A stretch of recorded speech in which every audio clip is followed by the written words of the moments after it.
All right. Hey guys, what's going on? Welcome. Happy Monday.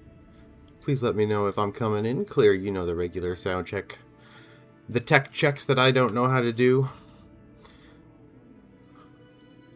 Coming in with a weird energy here, so heads up on that. It's going to be fun though. It's going to be a good night. Good time. Yeah, sounds good. Awesome. Welcome back, Paubert. Perfect. So, hopefully everyone's had a fairly good day today so far. It's kind of been a bit of a lockdown day for me. Lots of snow everywhere here. And, that hasn't been a bad thing. I was up late last night testing out different rockets for today, so I am excited to get started on that. So I just want to bang out the motivational positivity moment at the beginning of every stream that I do to tack onto last week's version of overcoming your missions by looking at them from different perspectives is putting in the work. We talked about how we want to if you need to break down different things in different ways and look at them in different ways, that is okay. And breaking them down into smaller goals is much easier to accomplish them in the long term. I like to say baby steps get you the same destination, just a little slower. But what's the rush? But those baby steps, you do have to put in the steps. You can break it down, you can make it easier for yourself, but you do have to put in the steps. So if you really want something and you don't want to put in the hard work for it, even if you don't want to be creative about how you want to put the hard work into it, then maybe you don't want to do that thing overall, and maybe reconsider it, or consider how you want to approach it, get more creative with it. So that's it, just real short. That I just want to touch in that just because you are trying to accomplish something doesn't mean you don't get to work hard trying to accomplish it. That is still part of it. Life isn't supposed to be easy, apparently. But we're going to go from there. We're going to hang on to that. I worked pretty hard the past few days on these rockets to get us up and down from space, and oh my god, it was annoying, and oh my god, did I break them? Did I go back and fix them? And then I thought I fixed them, and then I broke them some more. So I tried to fix them, and then I went back and I broke them some more, redid them, made them worse overall, came back, and I'm like, okay, this is how the creative process works. So it's gonna be entertaining, at least. So let's pop over to the game. And we won't be doing Kerbal next week. I know that already. Next week, we're going to be starting our February Life is Strange adventure. So get ready for that. All right. Game coming in nice and clear for you guys. Welcome. You're just in time for us to go all ham. Also, I do have a sandwich here, so if you catch me nomming from time to time, that's what it's on. I haven't had dinner yet. But let's get into this. So I can kind of go over what we're going to be doing today. I do want to add some more people to our space agency today, whomever wants to add. No Kerbals will be harmed in the current live stream. At least I hope so.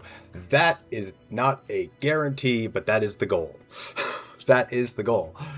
We do not want anyone harmed. We don't want anyone to fall unconscious or get hurt. Or what I had to learn this week is the major importance of life support when sending things out into space. We're going to be great, guys. We're going to be great. But yes, that's the goal. No Kerbals will be harmed in this current live stream. Infinity and beyond. Okay. All right. It also is a little chilly in here, so I might grab a sweater at some point. My heaters are on. It just doesn't seem to be wanting to be very hot in here right now. Okay. So where should we start? I think we should start by adding some Kerbals to our agency. So there are 4 jobs that a Kerbal can have. A pilot. This is the simplest way to break it down. Pilot drives the ship. Scientist researches ways to make the ship. Engineer is there to fix the ship, and tourist is there to test the ship for the public consumption. There are more details to those, as in the pilot is involved with making long-range maneuvers to get to faraway planets in order to have the skills to do that, or landing in different ways. A scientist is able to do different experiments and do like surface experiments on different planets versus doing them just on a ship at a computer. Engineers are big into colony building that we're going to get into in the late game. Um, and then tourists are important because a lot of our funds and a lot of our entire space agency is based off the idea of interplanetary tourism eventually. That is how we're going to pay for the colonies. That is how we're going to pay for the intergalactic everything. So the Kerbal astronaut tourists are essentially our test dummies. If they fall unconscious, that means the public is going to fall unconscious. So we can't have that. So they're important too. The Kerbals knowing they'll suffer. It's not that they'll suffer. One, I think they enjoy it. One, I think they're a bit sadist. I think they enjoy it because they smile as they explode. They have a panic and a wee button. So it's very entertaining. But how I play the Kerbals is we put you in there. I play it with permadeath. That Kerbal does not come back. The experience you get from that Kerbal does not come back next time. The next generation does. For example, Captain Matt, the original, he's still alive. But once he dies, Captain Matt 2 will come. And so on and so forth. And that's kind of how we're going to keep our Kerbals going. But remember the ones that we've lost along the way. Jebediah in a nutshell. Change the world. My final message. Goodbye. Casually crashes into the moon's surface. Oh, man. Jebediah probably will be the first to die. He is just so excited to do all the crash tests and everything. So, all right. So if anybody wants to join the agency, throw in the chat like the name you want. It's going to be just one name, and then it's going to at the end it's going to be Kerman or Kerbal or something like that. So you get one name and then the job you want. I'll add whoever you want to this, and we'll just spend some time here, sip on our coffee. If anybody wants to be added, that's not already added. I mean, if you want, you can just throw in a new name in the chat. I'll add them. But let's not go crazy. We don't need too many in our agency yet, but we are going to be sending colonies of people out there someday.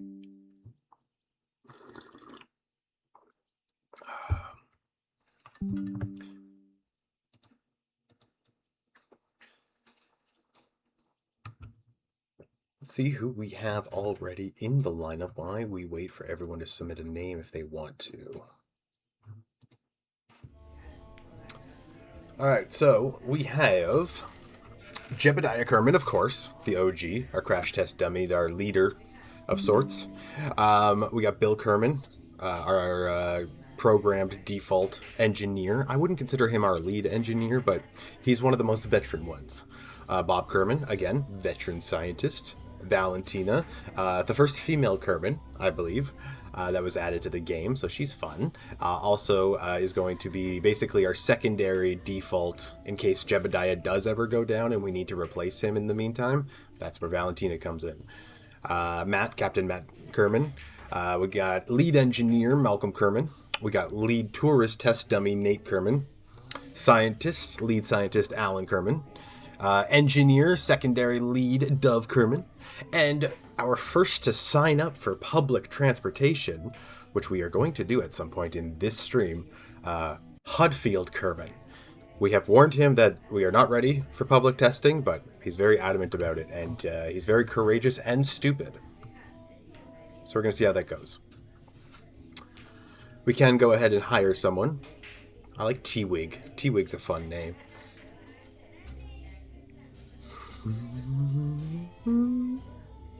Or Corbus. You know what? Corbus T-Wig. Corbus T-Wig. Corbus T-Wig. Engineer, scientist, you want high stupidity in a scientist. That's for sure. But that's a high courage. T-Wig, you could go really far, so we're going to add T-Wig to our as one of the default Kerbals. Kerbal's knowing they'll die in 3 milliseconds. Bye! Alright. So does anybody want to throw a name in? Or do you just want to get started on the rockets?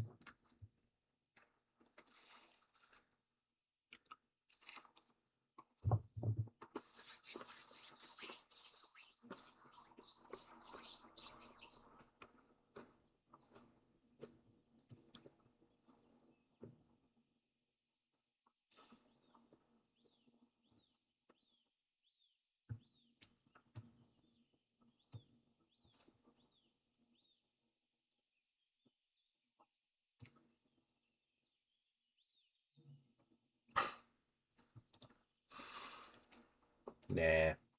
I like to name the rockets after, I don't know, a name. I feel like the shitfucks is like the crash test team, like the elite testers. If you're gonna send in the shitfucks, it's more like a team name, not a rocket name. Maybe one day the Jebediah could lead them. Okay, so let's get started. We're about 15 minutes in. I'm nervous as hell. I don't want people to blow up. Even in my last test, things went wrong. So many things can go wrong. Let's get going. Go through the VAB.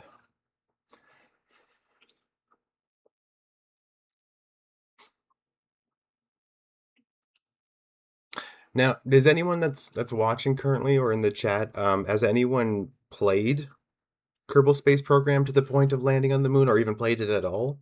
Because you might understand a bit more if you have touched it at least. I'm just kind of curious.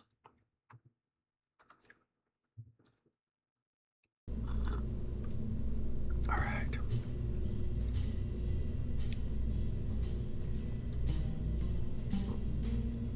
And we are going to be... I already landed on Duna, but never came back. This is my experience. All right. Nice. Okay. Duna, getting off Duna is a pain in the ass, man. This is going to be fun. This is going to be fun. It's going to be a good experience. So the rocket we are sending out is going to be commanded by 3. Oh, there's the nerves. They're kicking in already. Let's go. 3. It is going to be called the Zookeeper, and you'll notice the 3 in the name. The Zookeeper because this crew is just a bunch of animals. As you can see, it even comes now with launch pads. I have exploded myself off of these multiple times already, but we'll get into each individual stage as it happens. So let's go in here and get our crew all aboard. No, get out, Jeb. You've done enough testing on this, but thank you for your service. All right, so in the pilot seat, Captain Matt. Sitting in the lead engineer, we're going to have Malcolm Kerman. And then Alan Kerman is going to be doing the science. There is going to be 2 stages to this mission, so at least for now, let's wheel it out onto the launch pad, and then we can go over what we're kind of doing, because we need to wait for a better launch window before we even send it off. Essentially, we're going to wait until the morning. Okay, let's just check the action groups. Me trying to stall at all times. Yep. Yeah. Okay. All right. I didn't really need to check these. I'm just nervous. We're good. Okay. Crew in there? That was the whole point of coming in here. Yes, they are. It's like an excited nervous. Like, going to space is hard. We would do it more often if it was easy and cheaper. This is fairly cheap because it's a video game. But I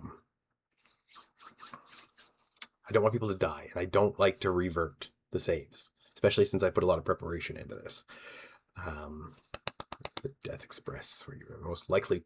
Let me reread that. Welcome to the Death Express, where you are most likely to die in the ride. Surviving? The biggest possibility is getting stranded on the Mun. Yay! And also, free ride to see the remainings of the Acapello 11.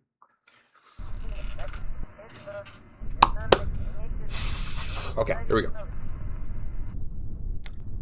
Load passenger. 1 or more will be to be loaded. Would you like to load them? No. I don't want to load any passengers. Right now, this is not for the tourist consumption. This is purely for crew. Okay, so this mission is in 2 stages. We will be firing the Zookeeper up into orbit around Kerbal, Earth. From orbit around Kerbal, Kerbin, we are going to be flying into an interjection to the Mun. It's Mun, M-U-N in this game instead of M-O-O-N, by the way. But it's the same thing. We're going to fly into an interjection into the Mun orbit. We're going to circularize around the Mun orbit. From there, we're going to land on the Mun. We're going to land on the Mun. We are going to plant our flag on the Mun. Now, that is the first biggest accomplishment in this game, is to plant the flag on the Mun. Landing on the Moon is difficult. The Moon is filled with craters. The Moon is on a lot of slopes. There's not a lot you can do beyond planning where you're going to land from orbit down. There's only so much you can control landing there. So that's one thing that could go really bad and has gone bad. We'll come across that when we do. We are going to land there. We are going to spend, I believe, just under a day on the Moon. Hopefully, we're going to spend the entire time in the bright side of the Moon, but there is a potential chance that we hit the dark side. Again, it's going to be all about where we land. We're going to run a lot of science, as much as we can. We are going to then launch off the Moon, orbit the Moon afterwards. Bro, are you excited to see the Artemis 2 launch? I am, and I'm considering even streaming, just watching it when it happens, but you kind of don't know exactly when it's going to happen. But yes, Artemis 2, it's going to be awesome. So we're going to get off the Moon, orbit the Moon, and then we're going to interject into a Kerbin orbit, coming into a low Kerbin orbit. From there, the crew of the Zookeeper is going to stay in the orbit. Then we are going to launch the Odyssey 7. That's the ship that we spent time with last week, with 2 crew members, a pilot and another crew member. I don't remember who I chose, but, we'll come across that bridge when we get to it.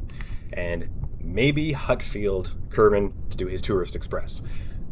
We are going to put the Odyssey 7 into orbit. Then we are going to take the Zookeeper and rendezvous. We're going to take one ship and another ship and meet in space. That I have not done on PC yet. That is tricky to do. So that's going to be a first time on stream. We're going to meet in space, and then the Zookeeper crew will transfer over to the Odyssey 7. The Odyssey 7 will then re-enter Kerbin orbit, land safely. I tested the Odyssey 7 over the weekend with some tweaks, and it exploded in a comet. I tested it earlier today, and high pressure blew up the parachutes. I tested it maybe an hour ago. It landed on a slope.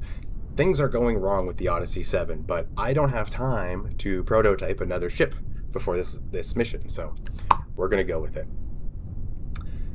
And that's going to be the biggest mission that we do today. If we have some time afterwards, we might find something else to do, but that's my goal today. And like we mentioned earlier, the goal is no Kerbals will be harmed in the current live stream. So maybe we'll just restart it if one gets started. Okay. So let's get in the ship and see what we're working with here. Pilot seat.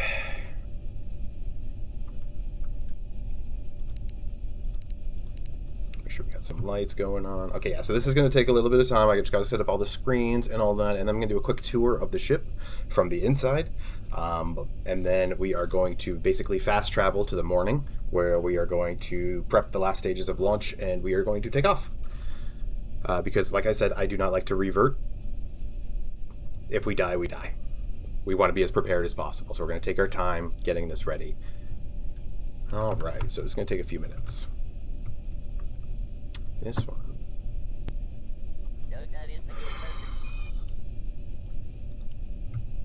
This is our lander. I want to lock the stages just in case I hit wrong buttons, because, that's happened.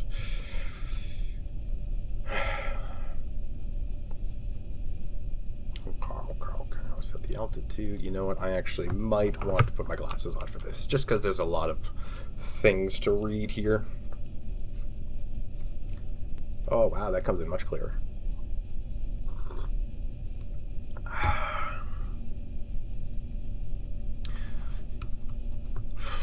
Just want to say that the Zookeeper is probably the ship I've tested the most in all of Kerbal Space Program.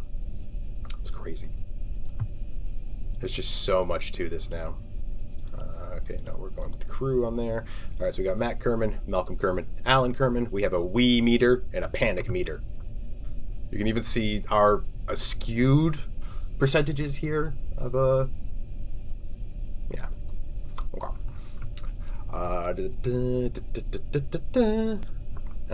So for this, we do want to have the where is it? The view, the vessel that we normally have. Now on the Odyssey 7, I like to keep control of the heat as it's re-entering, so we can keep an eye on how fast and how hot we're coming in. This one, we like to keep an eye on the resources, how much fuel we're expending. So we're going to use that, but real quick, I just want to test this out. I have a mod installed that's supposed to connect my Twitch chat to this, but I don't think it works. But I haven't actually checked it out. Yeah. It's supposed to just connect to the chat here, and then it's supposed to be good, but it's improperly formatted. I don't think it's been updated in probably a decade, so that's okay. We tried. Yeah, so we want to view the ship on this one. So this is going to be on the resource. That's our landing camera right there. But because we have a while until we're actually touching down, we're going to just have that facing up so we can see outwards from that camera's angle. For when the time comes, we want to have that switched on to auto. So when we're under 2,000 meters to the surface of the moon, we will use our legs without me having to press a button. What else do we need to turn on here? Oh, we want to make sure we're comfortable. We want to make sure our fans are turned on inside the pressure modules. Coolie, coolie, coolie. These are our alarms and our voice communication that talks to us as we're going up and down throughout the atmosphere. This is our sunroof. Very important to have open. Got our cameras up here. And also I have a new launch camera. So before we launch, we'll keep this on, and then when we launch, we'll change it to something else. And then this one faces outwards. So when we deploy our shield going this way, we'll be able to see out here. That's just chat coming in from ground control. Yeah, let's just keep that facing out. So we'll just keep that one there.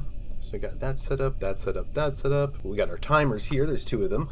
Top one is our mission time. From the time we hit liftoff to the time that we touch down, this will be counting. But the second one here, I like to put to our node. A node is when you're executing a maneuver in space. Meanwhile, in space. Okay. So we got that set. We got that set.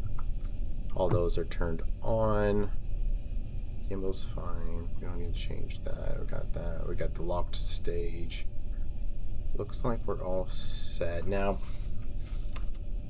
I want to use this as my docking camera because, like I said, we're going to be rendezvousing with another ship in space. But because I haven't done that yet, I don't really know how this works. So we're going to find out in the moment. If not, then we can always use the docking port itself. It's got a camera built in. Okay, this looks good. So, how about just a little bit of a tour of our ship just before we fast travel to our launch point. Oh. Most important button. All right. So let's take a look around. We got lead scientist Alan Kerman, which now has blue hair. It seems like every mission we have Alan Kerman on, he has a new hair color. Lead engineer Malcolm Kerman, which I see your screens are not turned on, sir, so let's get you all turned on and fixed. So lead engineers are good at making targets, or at least in my headcanon they are. So we're going to have our burn time until our target, which is 5 hours and 11 minutes. We're not actually doing that. We're going to wait for the better time up here, and then he's going to have the orbit here so we can keep an eye on our circularization around each body, moon, and Kerbal. And also, Malcolm, you don't play with your lights on? What are you doing, man? Turn your light on. Also, I was told someone might be painting some Space Marine minis out there, and I hope they're going well. Okay, so this is all set here for our lead engineer.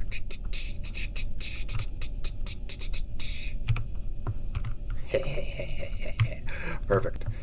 Alright, so this is our lander vessel from the inside. I'm not really going to show you the outside until it's time to actually land, because it's in an airstream shield that protects it from drag. So we can't really have a good look at it right now, or the experiments. Also, just a note, you're going to see text show up. Experiments run in different biomes as we pass them. That's a new mod I have put in, so I don't have to hit a button each time you pass a different biome. There's a lot. There is a lot. And that science equals our profits. Certain experiments need to be reset on the vessel, so you need to have a scientist on board. That is what lead scientist Alan Kerman here is going to be doing as we're flying through space. He is going to be monitoring the science experiments while Malcolm is checking the target and our headings and everything, and Captain Matt is piloting. So everyone has a job to do, is what I'm saying. So in order to climb through this, we're going to activate the artificial gravity and just go for a little tour. So as we go up through the ship, this is going to be the passageway we connect the Odyssey 7 to when it is time to board with them. But for the moment, it is currently connected to a command module. Okay, let's reactivate the gravity. Perfect. This is just a command module, just a relaxing command module. Somewhere where they can hang out for the interjection burn and the circularization. And unfortunately, it won't be actually touching down with the moon, so we can't relax here while we send Alan out to do all the experiments on the surface. Though this would make a pretty good game table if we were to. But yeah, this is where this is, and then if you wanted to, you could exit here and go onto the ramp, the launch pad and everything to use the elevator and whatnot, but they're already up here, and I figure they've got really tiny legs. Oh, okay. That's not it. Okay, so let's reactivate the gravity. We just go back down into the ship. But if we were to go all the way up, it's currently covered, but we have a viewing pod here. It's the cheap one. I chose the cheap one because, like I said, this thing isn't touching down. This thing isn't coming back. We're most likely just leaving it in orbit of space in MUN in case anybody needs to use it in the future. That or using a self-destruct button that I have hit very precariously in this ship. No, you can blow up any ship from ground control as long as it's unmanned. Oh no, you can do it when it's manned too, but you just don't want to kill them. So yeah, we'll be able to see whatever we're pointing at through this viewing area. And yeah, that is the Zookeeper. It's got lots of space, lots of areas to go through. Like I said, piloted by 3, but there's going to be more than 3 touching down. Oh, look at that. His hair is a little bit of blonde on top. Can you imagine lead scientist Alan with blonde hair and blue, like, bangs coming off? Oh, it's so anime. Okay. Everything looks good. Everything looks good.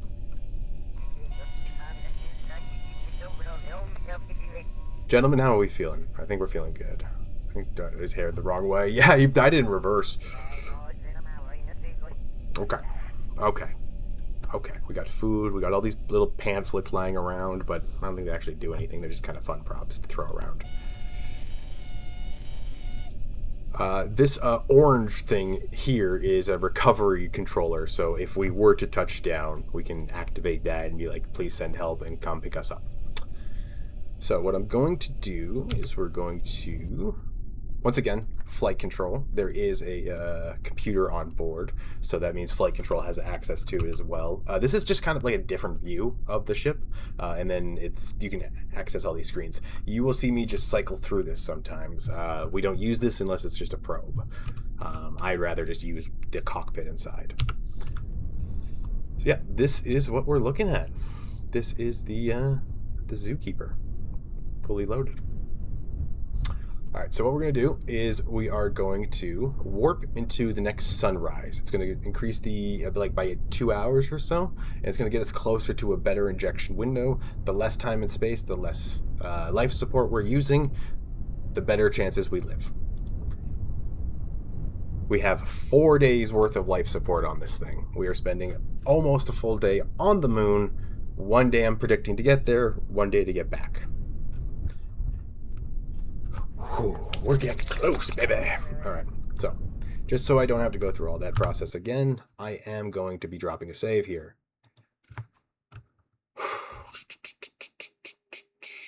I didn't even think of a name for this mission.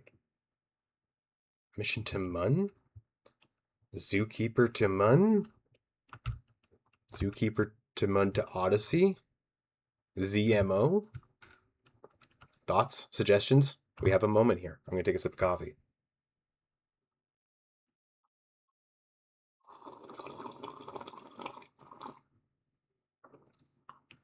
That was a big sip. ZMO. I do like ZMO. Safe Mun mission 1, 2, 3. Okay, that's some good answers. Also, in case you don't know, the cat is right behind me.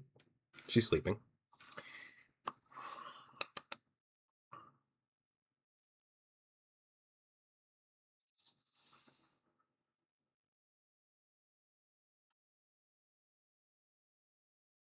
Okay, well, this is just a save file. So if we have to refer to it, we're going to go by just the shortest one. So I'm going to pick ZMO. The ZMO 13. Why 13? I'm not against it. I just want to know why. I'm really curious now. You already know. Odyssey 7. Oh, the Apollo 13. Okay, I got there. But thank you.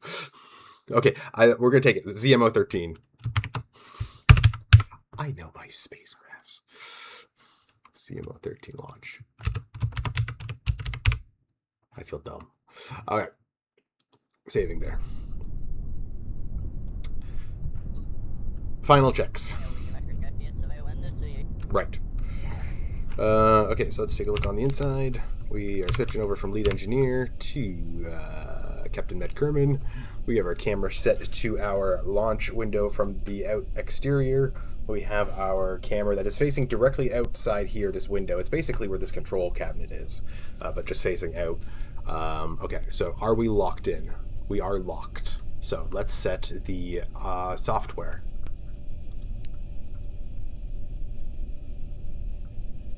For ascent guidance, and this is going to help us make sure that we ascend and circularize at 100 kilometers is our goal. Okay, so that's been set.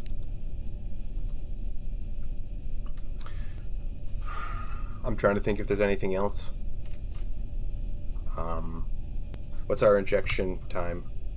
About 2 hours and 32 minutes. So we get up there, we do at most a circularization in 20 minutes, and then we have 2 hours to hit the moon, which is good because it takes time to actually get to the moon. All right, let's get back in the seat. Green light. I'm going to give the green light to command. Okay. And then we are going... All right, so we're going to unlock. And we are going to pray. Everything is turned on. Sunroof is open. Everyone's locked in. Seats. Oh, I should close the things up top. This latches. Whew. I mean, this isn't going to really do anything, but why risk it, you know? close all the ones that we can. No, go inside. We want to be inside the ship first. Can you imagine just suction just ripped us all out? That would suck. That would be the worst. Who designed this shit? Alright, here we go. And we are locked or unlocked? We are unlocked. Okay, given the green light to ground control. Check this out. I don't think I mentioned this at all. Power transfer is complete. We're on internal power with the launch vehicle at this time. 30 seconds and counting. We're going. Here we go. Astronauts report it feels good. Feels good, feels good. 25 seconds.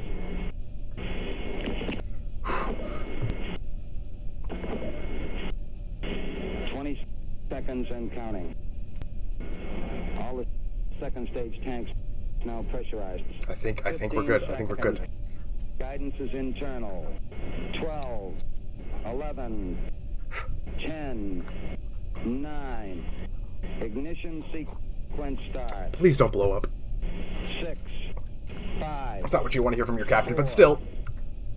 3, 2, 1, 0. All engine running. 10, 20, 25, 50, 100, 200,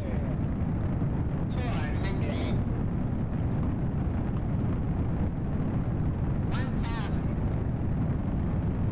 1,000, 1,500, 2,000. Clean takeoff. 2,500. 2,500 km. 3,000 kilometers. 4,000 kilometers. 5,000. We're doing good. Hitting that upper atmosphere now. We're starting to get a little hot on the outside. 10,000. Okay. Well, hitting that plasma heat. You can see the purple lighting up in the window. That's just coming right through on the air shield. It's not heat proof, unfortunately. Oh, now we're on fire. That's a great start. Let's keep going. 20,000. 20,000 kilometers. Let's go. Push, push, push, push, push.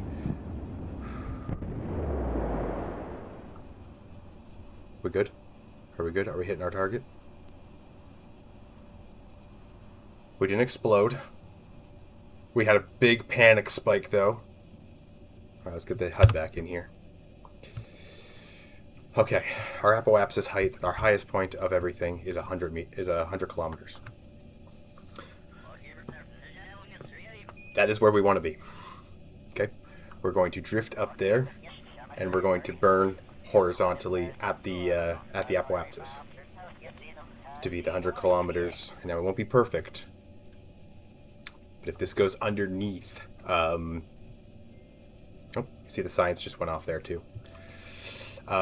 If this goes underneath atmosphere and we get sucked back down, we need to abort. We need to scrub the mission, and we need to get them just in an orbit around Kerbal until we can get a rescue ship up to grab them and bring them down. We won't be able to afford the fuel if we have to compensate. So God, I hope not. I hope we're good. All right, when's our burn? It's in a minute 13 seconds. That's when our node is, I should say. So I can take a breather. It's always kind of like scary because one of the launches I had, one of the engines hit the tower, and we lost the engine going up. I had to scrub the whole thing. There is no parachutes on what we are flying right now. So should we enter atmosphere at all and we do not have a means to escape it, done so. We dead. We're going to burn up and we will explode on impact. What's the one thing you would bring to space? You're allowed to bring one thing. Nothing living, of course. What's the one thing you're bringing to space? As I have my now cold sandwich.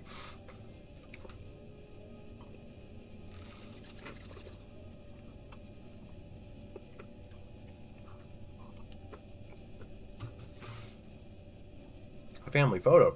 I like that.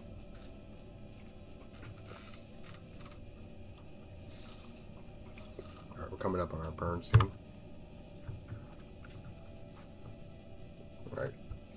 Malcolm, how's that circularization here? I'll keep an eye on this. Hey, look. 2/27. That's a fun date.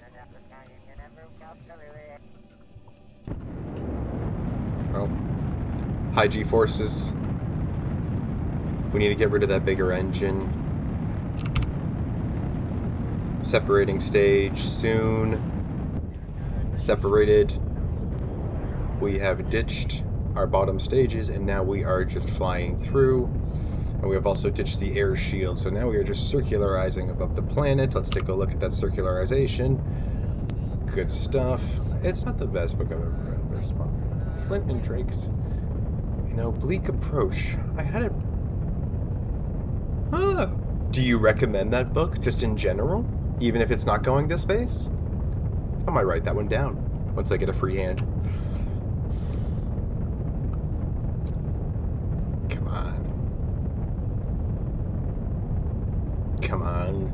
So this has got to match the blue ring. The green ring is our current one. Our blue one is our goal.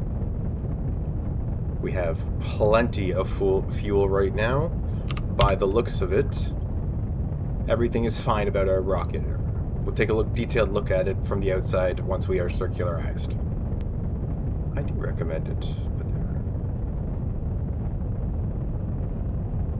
there. Ooh, I like the dash of gothic vibe you described it as.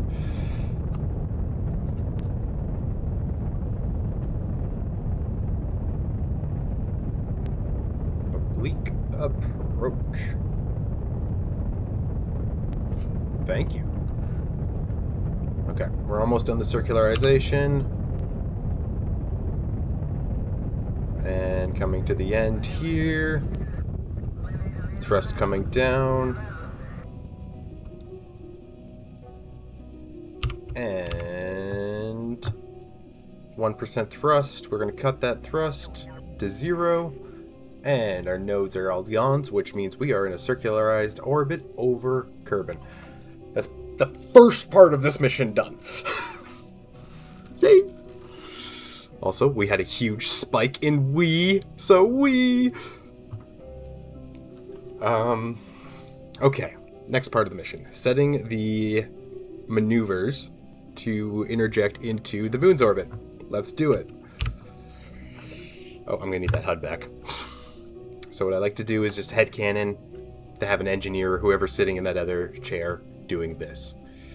Actually, let's just make it legit. So we're going to click this button and it's going to target us the moon. And we are just going to do a computer authorized maneuver unless I intervene, which I'm just going to interview right now to see if this is a good move. That is not a good move. So yes, I will be intervening here and canceling that maneuver and making one of my own. See, I don't always leave it to the computer to do it. So we are going for an interjection to be around a, I want to say 50k periapsis. Okay, so here's going to be our intended periapsis once we enter the moon's orbit. You see how we're able to control how far away from the actual moon we're going to be. And we're just going to lower that down until it's 50k or 50,000 meters. Yeah. Just going to take a second. Now you can see all the dotted lines appearing. That's the next passes of that. Oop, there we go. The next passes of the, as you can see, it goes from orange, and then we're going to interject into the moon when it becomes purple. Purple becomes green because we're going to interject into an orbit around Kerbal, and then we're going to get launched out into infinity. We're not actually going to, but that's what those lines mean. So this is our interjection orbit here. So what we want to do is also set an orbit or a maneuver after we interject so we can circularize. So we're going to hop on over to the moon, and we can see like the dotted line. This is our intended journey along the way. As long as nothing happens along this path and we have the delta V and fuel to do it, we'll get there.